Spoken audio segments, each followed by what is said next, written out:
Hey guys, Voter96 here, talking to you with my script blatantly open here in Notepad++. So if you're like me, you'll probably consider studying programming at one point in your life because you heard it was a very reputable profession, and your parents were encouraging you to find something that pays well so you can afford to put them in a nice nursing home when you finally get a job out of all of it. So you study for months and months and learn as much C# as you can because Michael Reeve said it was the best language, and that's good enough for you because, hey, he can write an algorithm that shines a laser in your eye with it. But then you discover that Python is literally what the entire world uses for just about everything, so you've gotten used to this beautiful complex language, which is exactly what you tell it to using this horrible baby speak language. And before you know it, you've gotten a second interview for a computer science apprenticeship, so you think, hey, maybe this isn't so bad. Maybe you'll do well and you finish everything they told you to do before you even go to the interview. So you demonstrate that you can take the initiative to learn something on your own, but then you don't contact you for 6 weeks, and then they tell you that you're not employing anymore. So you just kind of take the blow really badly and stop learning altogether and start trying to make your own YouTube channel, and it gets to some slow and painful progress, but then pick it back up a few months later because you realize you don't actually want to work as a fry cook and sub-tier YouTuber the rest of your life. Or maybe you just want to make something funny and show your friends, I don't know you. This is how to make a completely useless application in C#.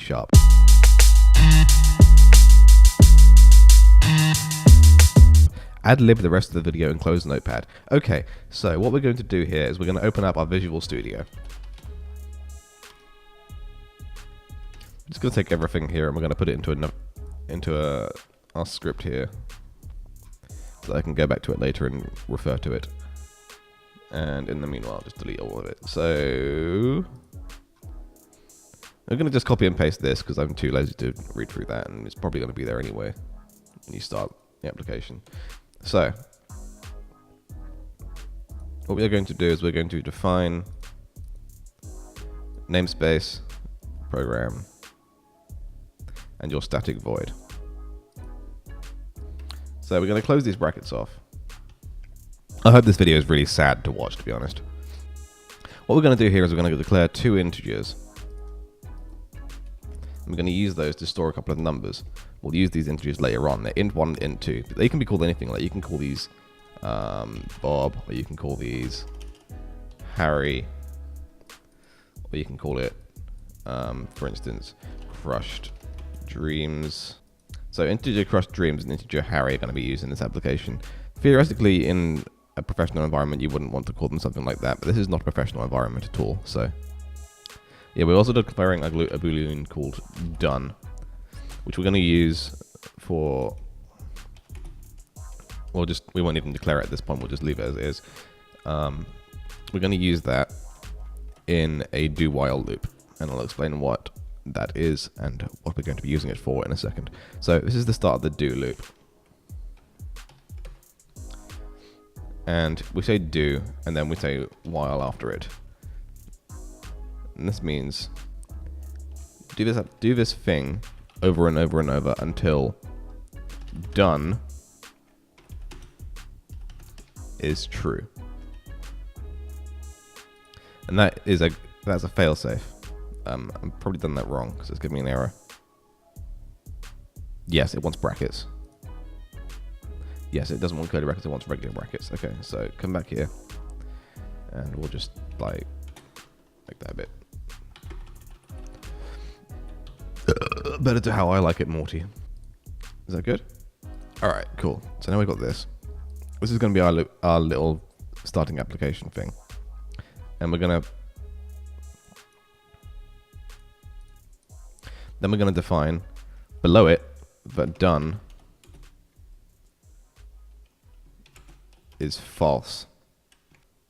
No, let's not do that actually. Let's be a bit more fancy about it. Let's say that while done is not true, because that's better. Because that's different. It makes it look more confusing, and people will think you know what you're talking about. Then we're just going to copy and paste the whole thing again. And what this means is, basically, the user is going to put in strings, but the string should be integers. When the user puts in their integers, like, 21 or 3 or 8 million, these are going to be read by C# as strings. So what we want is to convert them out of a string, and we're going to pass them into an integer. And if we can't do that, then it's just going to print something to the console. Like, for instance, go duck yourself. It's got to be an integer. Stunt. And once that's once it detects that, if it successfully detects that what you put in is an integer, it's going to declare done as true. So it's not going to read this as like, well, done is not true. It's be like, oh, you declared that done is true. What the fuck is that noise? Whatever. It's going to be like, okay, so you know, it's not true, so it's going to be good. So we're going to pass on for the next one, and then done's going to be false again. But we're already out of this loop, so it's fine. It's just going to carry on.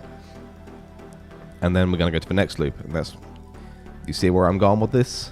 No, you probably don't, but you'll see what it does later. So we're going to do console.writeLine.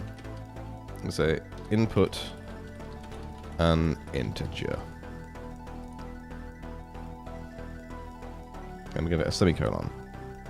Remember your semicolons. If you don't remember your semicolons, then it's going to crash. Then we want console.readLine. We're also going to say that crushed underscore dreams is equal to console.readLine. Yes, no, because that's an integer. That's not going to come out with an error because that's being read as a. Okay, so we need to make a new string here. Actually, we're going to call it a string, and it's going to be called hopes. Dead hopes. Dead hope. There we go.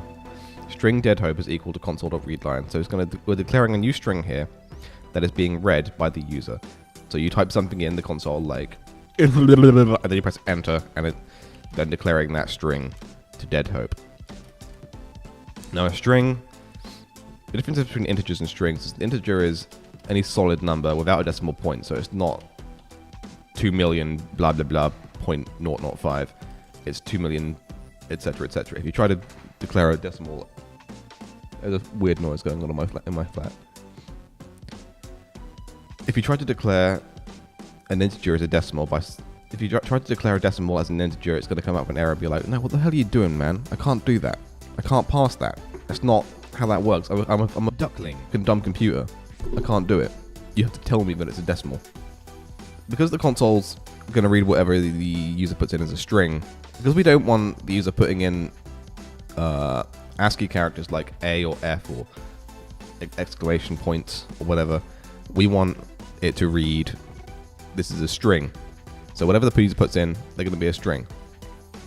If the user puts in buts, when I'll explain what happens. I'll show you what happens actually.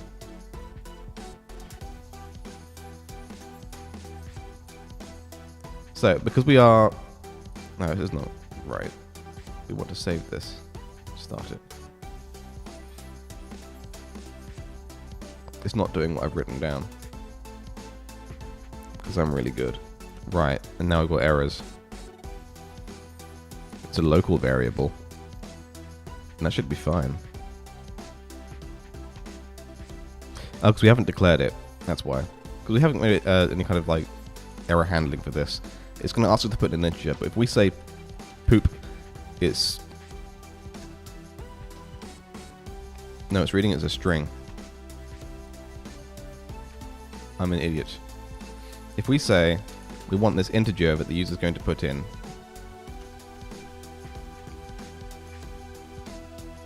hang on a sec. Let's not run that and break my computer.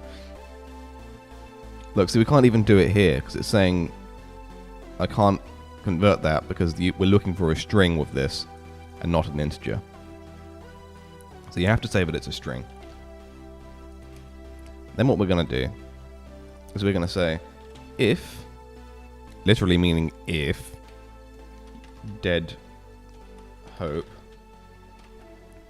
into a 32-bit integer, then do this. However, if you can't, then do something else. So if we say that it's, for instance, not an integer, it's going to be like, yeah, okay, that's cool. If we give it an integer, then it's moved on to the next one, you see? Because it's carrying on. It's just reading the line. It's not doing anything else. So that's a working piece of code. However, we want it to do something like sort of mean. So what we can do is we can say else console.writeLine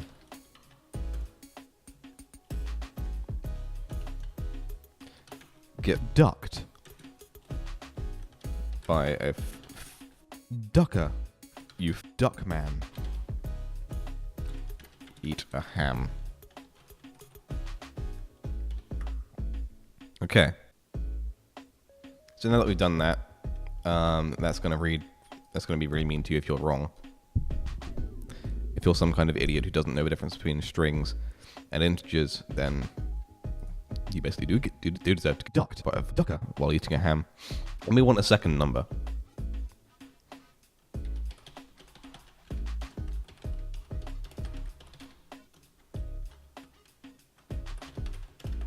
Input a second integer.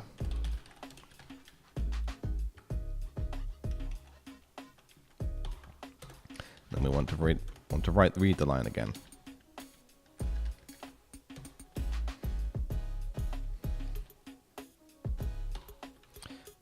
But we want to declare another string. It's going to be crushed dreams this time. No, we've already got an integer called that. We can't do that. Hit. How about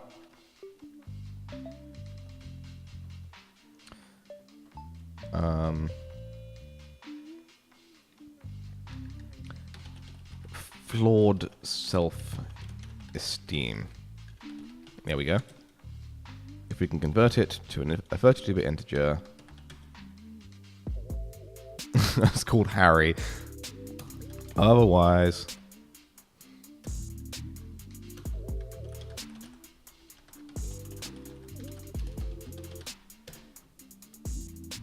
is that a right line? I'm done. I can't deal with these idiots. And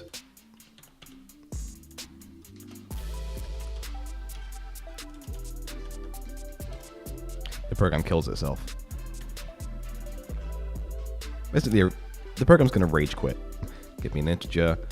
Ducker, you duck man. Yeah, ducker, you duck man. And then we'll give it an integer finally, say 1. It's like, give me a second one. You go like, and it's like, I'm done. I can't. I'm quitting. So, there we go. That's that one. But now we should have a way of reading 2 integers. So what do we do with those integers? Obviously, we perform calculations. That's what we usually do, isn't it? That's what your computer science teachers would tell you to do.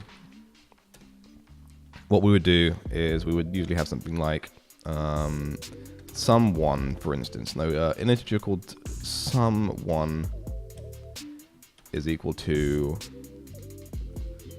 crushed dreams. That's this integer here. Plus Harry, which is this integer here, that we declared here.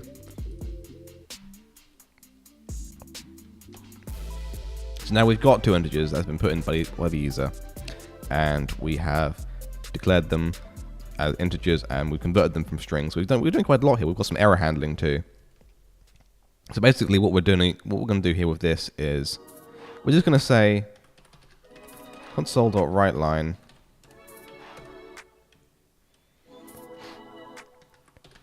the application has performed a sum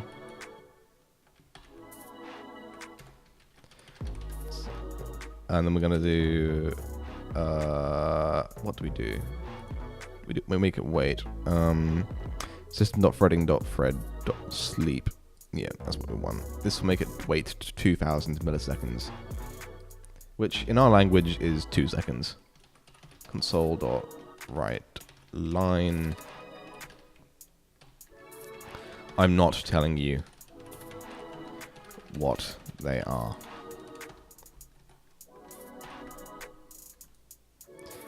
And then we'll make it wait for 2 seconds again, and then we'll do environment.exit again, because we're done at this point.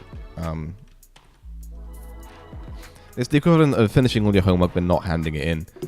I did say, I'll just put my coffee.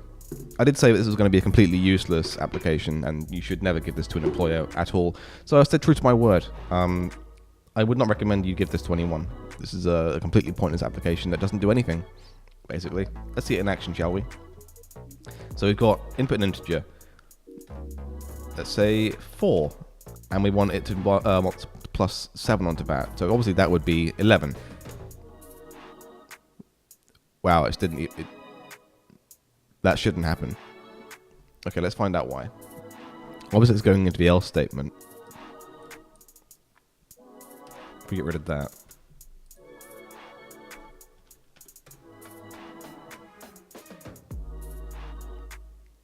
No, it is. It's not supposed to do that. Perhaps if we give it some brackets. Nope, it doesn't like that. Give it some brackets maybe. Then we can... we put it in these brackets.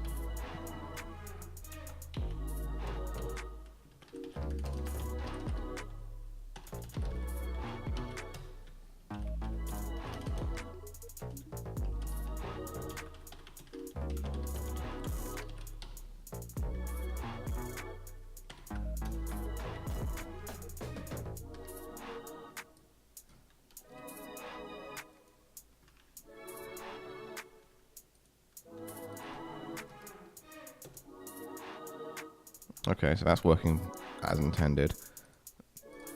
If we... okay, right, so now if we...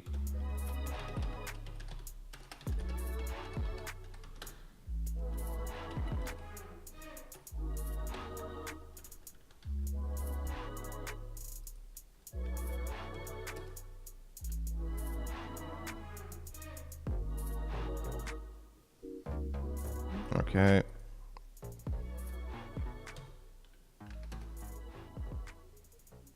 Okay. Right, there we go. And there you have it. There's your application. It doesn't do anything doesn't do anything important. Do not give this to an employer. Do not bring this to an interview. You will not get hired.